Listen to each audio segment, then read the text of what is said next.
राग की आराधना नहीं करता है और फिर देह को अपना नहीं मानता है, ये सब और आगे बढ़ जाता है तो ये गुण स्थान द्रव्यान योग का आ जाता है। कौन से योग का आ जाता है?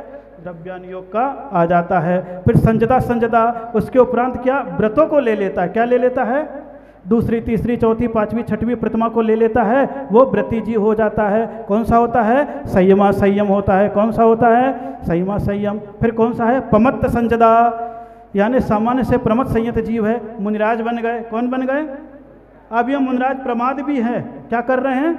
प्रमाद भी कर रहे हैं तो भी मुनिराज हैं। क्या है? अभी उपदेश दे रहे हैं, प्रमाद कर रहे हैं, आपको कोई मतलब नहीं, लेकिन आप द्रव्यलिंगी, भावलिंगी दुनिया भर के सुनते रहते हो ना। ये सब प्रकरण अलग आएगा। कुलाग बकुश कुशील निर्ग्रंथ स्नातक सब में परिभाषा आ जाएगी, अभी लंबो चौड़ा नहीं लेना, लेकिन एक टच कर दिया है कि कहीं ना कहीं कोई ना कोई विषय विद्यमान है। उसके उपरांत बता दिया अप्रमत्त संजदा। अप्रमत्त संयत जीव भी है सातवें गुण स्थान। पंचम काल में कौन से मुनिराज होंगे? छठवें और सातवें गुण स्थान में झूलने वाले। कौन से में झूलने वाले? छठवें और सातवें में। अब भीतर से कौन है ये केवल ज्ञानी जानते हैं, ये लेवल ज्ञानी नहीं जान सकता है। कौन जानता है? सुन रहे प्रदीप जी? लेवल ज्ञानी और केवल ज्ञानी में क्या अंतर है? अंगूठा छाप लेवल ज्ञानी और आत्मा छाप केवल ज्ञानी है। अब केवल ज्ञानी हो नहीं और तुम डिसाइड कर दो तो जैन दर्शन तुम्हें ही एक साइड कर देगा। तुम डिसाइड नहीं कर सकते हो, ये केवल ज्ञानी करेगा, जो आजकल आपको ज़्यादा दे दिया है, लेकिन धीरे धीरे सबको समझ में आएगा और आ रहा है, समझ रहे हैं, बस थोड़ा सा और आगे बढ़ने की जरूरत है। अब और आ गया अपवित्रकरण पवित्र शुद्धि संदेशो अति समा खबा। अब बोलो, आप पौन घंटे सुनने में पसीना आ रहा है और बोले 4 महीने सुनना पड़ेगा शास्त्र, फिर क्या करोगे? लेकिन हम तो कह रहे हैं आज तो तुम हमको चौमासा कराने के लिए आए, तो सुनो, झेलो झेलो मुझे, और झेलना ही पड़ेगा। झेलते थे, झेलने का मतलब है ऊपर से आए कैच करो, ऊपर से आसमान से पानी गिर रहा है उसे हाथ में ले लोगे तो वह शुद्ध माना गया है। जमीन में चला गया उसके उपरांत उठाओगे तो ऊपर से आ रहा है, वो जिनवाणी में है। कहाँ पे है? जिनवाणी। वो मुनिराज ने लिया और मुनिराज अपनी वाणी से कह रहे हैं ये ऊपर से आया हुआ शुद्ध पानी है। कौन सा वाटर आप बोल रहे हो? आरओ का मिनरल वाटर, ये वाला है। ये वाणी आ रही है जिनवाणी की वाणी, अभी आपको समझ में नहीं आ रही है, लेकिन कोई ना कोई शब्द आप कहीं ना कहीं सुने हुए होगे, इसीलिए झेलना सीखो। क्या सीखो? जिनवाणी की वाणी को झेलना, यूं मत करना, लपेटना मत सीखो। आपका शब्द कौन सा है? कौन सा है? बोले चलो अब 1 घंटे क्या करो? लपेट लो। लेकिन अगर तुम्हारी श्रद्धा की पतंग से इस डोर को बांध लोगे तो ये श्रद्धा की पतंग आसमान में भी उड़ना प्रारंभ कर देगी। खाली मेरे सामने आकर के गालोगे मेरी तुमसे डोर बंध गई रे, इससे कछु नहीं होना है, इससे कछु नहीं होना है। ये भजन गाने से क्या होगा? फासले मिटा दो आज सारे। अरे फासला कहाँ से मिटाओ? तुम ही मिटा रहे हो। बोले महाराज जी और कितने देर चलेगा, हमको अपनी बात के लिए आए हैं, चौमासा की बात कहो, ये क्या सुनाने लग गए। लेकिन मैं नहीं सुनाऊंगा, क्योंकि जब तक मैं नहीं फंसा हूं तब तक स्वतंत्र हूं, और फंसने के बाद तो भैया जब तक वचन नहीं दिया तब तक मैं निश्चिंत हूं। क्या हूं? और जिस दिन बोल दिया आप निश्चिंत हो जाते, बोले अब तो हो गया, अब काम महाराज का। किसका काम है? महाराज का। और ये चलता है, ये क्रम है जीवन का, और आनंददायी क्रम है। यही तो श्रवण और श्रावक को एक रथ के 2 पहिए कहे गए हैं, और दोनों आजू और बाजू हैं, दोनों आजू और बाजू हैं। ये दोनों पहिए ही धर्म रथ को खींच करके ले जा रहे हैं। इसलिए हम लोग दोनों में ज़्यादा अंतर नहीं है। बताया था ना आपको, कितने महीने का अंतर है? 13 महीने का अंतर है। मुनि धर्म चैतवदी नवमी को पैदा हुआ और श्रावक धर्म अक्षय तृतीया को। किस दिन पैदा हुआ? और दोनों का समय कितना अंतर है? 1 साल, 13 महीने का। तो आपसे मैं 13 महीने बड़ा हूं। क्या हूं मैं? 13 महीने बड़ा हूं, बस, ज़्यादा बड़ा। मुनि धर्म और श्रावक धर्म। तो फिर आ गया अभूतिकरण पवित्र शुद्धि संजदेशो अति उसमा खवा। क्योंकि यहाँ भाषा का महत्व कम है, भावों का महत्व ज़्यादा है। इसीलिए भक्तामन में पढ़ते हो ना, भाषा स्वभाव परिणाम गुण प्रयोज्य। भाषा का स्वभाव है, जैसे तुम्हारे गुण परिणाम हो उसी रूप में परिणत। ये बहुत बड़ी विशेषता है जैनियों की। जैनियों ने जितने अच्छे से स्वीकारा है अन्य किसी चीज़ को अन्य किसी लोगों ने नहीं स्वीकारा, लेकिन अभी हम लोग थोड़े से अटके हुए हैं, इसलिए चल जाता है। इसलिए उपसम गुण स्थान होता है। अणियट्ठी बादल संप्राय पविट्ठी शुद्धि संजदेश अति उसम खबा, यानी अनिवृत्ति बादल संप्रायिक प्रविष्ट शुद्धि संयतों में उपसमक भी होते हैं और छपक भी होते हैं, ये भी समझ लो। उसके उपरांत सोम सांप्राय पवित्र शुद्धि संजदेशो अति उपसमा खबा, सूक्ष्म सांप्राय प्रविष्ट शुद्धि संयतों में उपसमक और छपक दोनों भेद वाले होते हैं। वो संत कसाय वीर छदुमत्था, सामान्य सोपशांत कसाय वीतराग छदमस्त जीव हैं। क्षीण कसाय वीतराग छदुमस्ता, और सामान्य से क्षीण कसाय वीतरागे मुनराज जीव भी होते हैं। इस प्रकार 8वां 9वां 10वां और 12वां ये तो छपक श्रेणी वाले होते हैं। 8वां 9वां 10वां 11वां ये उपसम श्रेणी वाले होते हैं। उपसम श्रेणी वाले नीचे भी आ सकते हैं और छपक श्रेणी वाले नियम से ऊपर ही जाते हैं। और ऊपर जाकर के क्या बन जाते हैं, अगर 12वें गुण स्थान में चले गए तो सूक्ष्म लोभ का भी क्षय कर देते हैं 10वें गुण स्थान में। कौन से में? 11वें गुण स्थान में जैसे ही चढ़ता है उपशांत लोभ का उदय आ जाता है, भीतर से एक लोभ भाव पैदा हो जाता है। कौन सा लोभ होता है? बोले पता नहीं, फिर भी हम लोग कह देते जल्दी मोक्ष चला जाऊं। जल्दी मोक्ष चाहने का लोभ भी लोभ है, विकल्प है। बोले ये भी विकल्प मत कर, तू अपना काम कर। जैसे आपको विकल्प हो रहा है जल्दी महाराज कह दे, ये विकल्प है। ये क्या है? और जब तक विकल्प में रहोगे तब तक कुछ होने जाने वाला नहीं है। उस विकल्प को भी मुक्त कर दिया 11वें गुण स्थान में, तब एकदम से वो 12वें में पहुंच जाता। 10वें से किस में पहुंच जाता है? 12वें में पहुंच जाता है। और 12वें में पहुंचता है तो क्षीण कसाय, कसाय उसकी क्या हो जाती है? क्षीण। अब वो प्राकृत में क्या लिखा है? क्षीण कसाय वीराग छदुमत्थो, यानी क्षीण कसाय वीतराग छदमस्त। जिसे आप बोलते हैं ना तुम तो छदमस्त हो। ये 12वें गुण स्थान तक सब जीव कौन है? छदमस्त। 12वें गुण स्थान तक कौन है? आप भी हो, हम भी हैं, और मुनराज भी हैं। कौन से? अंग के पाठी भी। उनकी अपेक्षा हम छदमस्त है, हमारी अपेक्षा तुम हो, तुम्हारी अपेक्षा नीचे वाला है, बस और कुछ नहीं है। लेकिन हम है सब कौन? छदमस्त है। और जब इसमें साधना की एकाग्रता हो जाती है तब होता है संजोग केवली। उसी समय सामान्य से संजोग केवली हो जाते हैं। कौन से केवली हो जाते हैं? संयोग केवली का मतलब होता है योग से सहित। मन भी है, वचन भी है, काय भी है, लेकिन तीनों कुछ काम करती नहीं है, बिल्कुल निष्क्रिय हो गई है। केवल ज्ञानी परम औदारिक शरीर हो गया है, वो अरिहंत भगवान बन करके समोषण में जाकर के विराजमान हो गए हैं। फिर उतने दिन तक चलते रहेंगे जिनका जितना समय हो, भ्रमण करते हुए समोषण में केवल ज्ञान देते रहेंगे। फिर अयोग केवली, फिर जब योग निरोध का समय आता है तब फिर किसी क्षेत्र में चले जाते हैं। 2 दिन, 1 दिन या 1 महीने तक योग का निरोध करते हैं। फिर पूरा मन वचन काय सब के सब क्या हो जाता है? समाप्त हो जाता है। और ये आत्मा देह में नख और केश को यहीं छोड़ देती है और आत्मा सीधे रिजु गति से कहाँ पे जाके विराजमान हो जाती है? सिद्धालय में विराजमान हो जाती है। उसे कहते हैं सिद्धाश्चेदी। उसे क्या कहते हैं? सिद्ध कहते हैं। क्या कहते हैं? सिद्ध कहते हैं। और सिद्ध कौन बनने वाला होता है? बोले फिर इसमें विवेचन कर दिया है। आदेशेण गद्यानुवादेण अत्थि निरय गति, तिरक गति, मनुष्य गति, देव गति, सिद्ध गति, छेदी। कितनी गति होती है? आप बोलोगे 4, लेकिन बताते हैं 5। कितनी है? नरक गति, त्रियंज गति, मनुष्य गति, देव गति और सिद्ध गति। तो 4 गति में तो हम लोग घूम रहे हैं। कौन सी गति में घूम रहे हैं? इसीलिए स्वास्तिक है। क्या है? क्या है?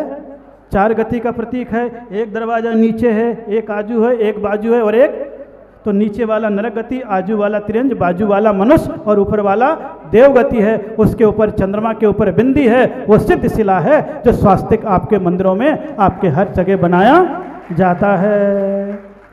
तो अभी मैंने हमेशा कहता रहता हूँ चौमासा तो आ रहा है, लेकिन मेरे लिए क्या है? चातुर्मास में स्वास्तिक बना हुआ है, चारों दरवाजे खुले हैं। देखो तो जयपुर का भी खुला है, दिल्ली का भी खुला है, मेरठ का भी खुला है, और का पता नहीं मुझे, सब खुला ही खुला है। खुल्लम खुल्ला मामला है। क्यों भाई? है कि नहीं है? और सारे के सारे लोग आ गए हैं और बड़े अच्छे तरीके से यहाँ पर आए हुए हैं। सबका निवेदन चल रहा है, सबकी आत्मा आनंदित है, सब प्रसन्नचित है और महीनों से लगे हुए हैं कि महाराज आओ आओ आओ आओ। और इतनी बढ़िया भावनाएं हैं।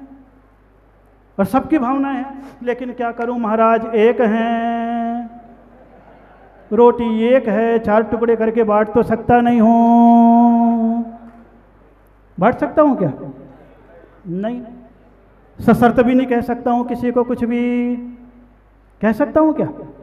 कह सकता हूं क्या? है?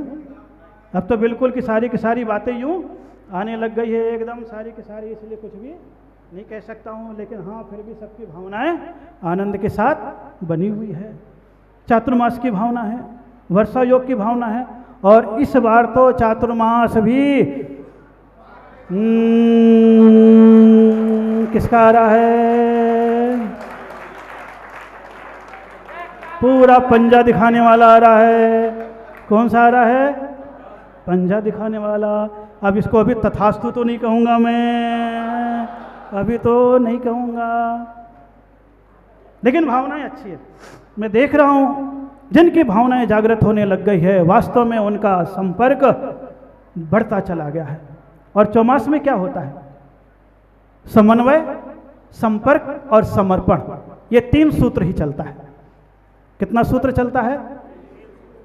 कि समाज में समन्वय हो, संतों से संपर्क हो और उनके प्रति समर्पण हो। कुछ लोग मुझसे बड़े सलाहकार के रूप में रहते हैं, अच्छी बातें मुझे देते रहते हैं। कुछ लोग एक से हैं जो हमारे समान ही हैं, जो उसी अनुसार चलते रहते हैं। कुछ हमसे उम्र के छोटे भी हैं, जो बात उनसे कहते चले जाते हैं, उनकी आस्था, उनका ज्ञान, उनकी श्रद्धा बढ़ती चली जाती है और निरंतर प्रभावना का क्रम चारों ओर चलता चला जा रहा है। तीव्र अभिलाषा को लेकर के आए हुए हैं और पीछे पड़े हुए हैं। गाजियाबाद के लोग भी बीच में आए थे, लेकिन उनको तो बिल्कुल सावधान शांत कर दिया। तो गाजियाबाद वालों को बिल्कुल शांत कर दिया है, क्योंकि जैसे ही मैं निकला वैसे ही पता पड़ा कि महाराज तो अभी इटावा और भिंड की ओर चले गए हैं, महाराज का रास्ता दूसरा है। लेकिन जैसे ही इटावा से निकला, एक स्टेशन भी नहीं हुआ कि पूरी गाजियाबाद के जन समाज उसी जंगल में आ गई। महाराज अब दिशा बदल गई, हमारा दशा बदलो। मैंने कहा क्या बात है? बोले जो बीज आप बो करके आए थे जीवन आशा हॉस्पिटल का, विकलांगता के लिए जो आपने पुनर्वास केंद्र बनाया था, 4 साल से लगातार आगे बढ़ते चले जा रहे हैं। अब हम लोगों की इच्छा है कि उसे कैंसर हॉस्पिटल के रूप में परिवर्तित किया जाए, कैंसर हॉस्पिटल के रूप में आगे बढ़ाना है। दिल्ली भी मैंने चातुर्मास 4-4, 5-5 किया है, बहुत आनंद के साथ।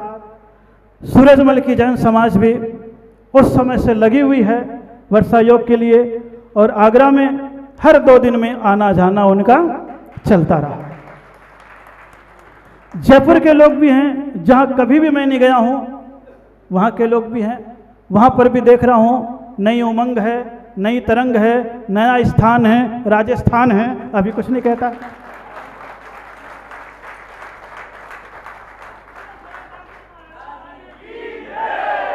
मेरठ वाले भी यहाँ पर बैठे हुए हैं।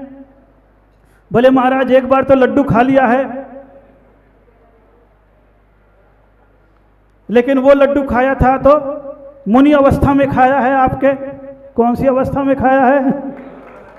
लेकिन अब उसमें और चमकीली पन्नी लग गई है, आचार्य बन गए हो महाराज जी। तो हमारा भी, और मेरठ वालों को तो कुछ कहूँगा नहीं। क्यों नहीं कहूँगा? क्योंकि वो समझदार हैं। चाहे कक्कू जी बैठे हों, चाहे मुकेश जी बैठे हों, चाहे सुरेंद्र जी बैठे हों, चाहे प्रदीप जी बैठे हों, सब बैठे हुए हैं समाज के लोग, और बाकी पूरी टीम, सभी जगह के लोग आए हुए हैं, पूरी टीम। और मेरठ तो टीम मानना पड़ेगा। महावीर जयंती एक की थी 33 मंदिरों की। कितने मंदिरों की? सवेरे 8 बजे जुलूस निकला था, जो 4 बजे तीरग्राम से सदर तक, इतना लंबा। और फिर जो कार्यक्रम किया अद्भुत था। और चातुर्मास जो बोर्डिंग में किया, वो तो याद आपको भी है और मुझे भी है। वहाँ के भक्ति और विधान और कार्यक्रम और जो उत्साह और जो ललक है, वो तो सब लोग जानते ही जानते हैं।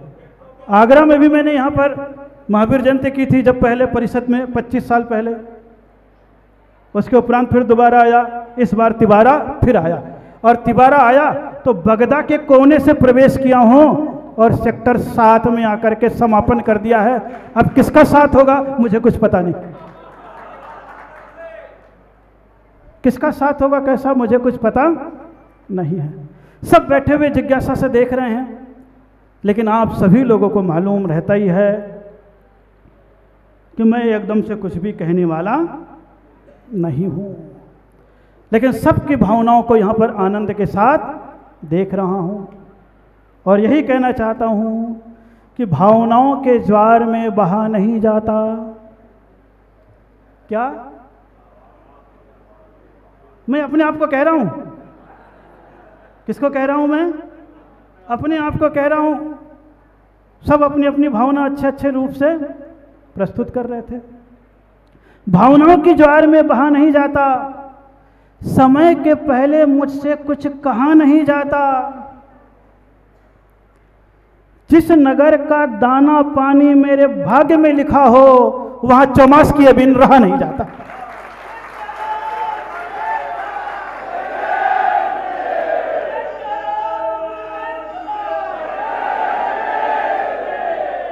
सारी बात आप समझ गए? किस जगह का दाना पानी लिखा हुआ है अभी मैं कुछ भी नहीं कहूंगा, लेकिन भावनाओं को सब समझ रहे हैं। किसको समझ रहे हैं? भावनाओं को सब समझ रहे हैं। मेरठ वालों से मुझे अभी फिलहाल कोई दिक्कत नहीं है, अभी कुछ भी, तो अभी तो मैं कुछ नहीं कह सकता, क्योंकि डोर जो बंधी हुई है, पतंग कहीं पर भी उड़े लेकिन उसकी डोर तो उड़ाने वाले के पास ही है, गुरु महाराज के पास। किनके पास? किनके पास? गुरु महाराज। बहुत अच्छा, मंगलमय आशीर्वाद।